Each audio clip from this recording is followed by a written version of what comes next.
түсүү үдеуін анықтаймыз.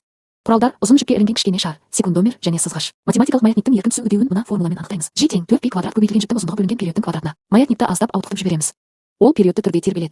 Маятниктің периоды жіп ұзындығына тәуелді. Осы формула арқылы еркін түсу үдеуін анықтаймыз. Мысалы, жіптің ұзындығы 1 метр болса, ал период 2 секунд шықса, онда G шамамен 9,87 метр секунд квадратқа тең болады. Осылайша тәжірибе нәтижесінде еркін түсу үдеуінің мәнін теориялық шамамен бірдей деп алдық.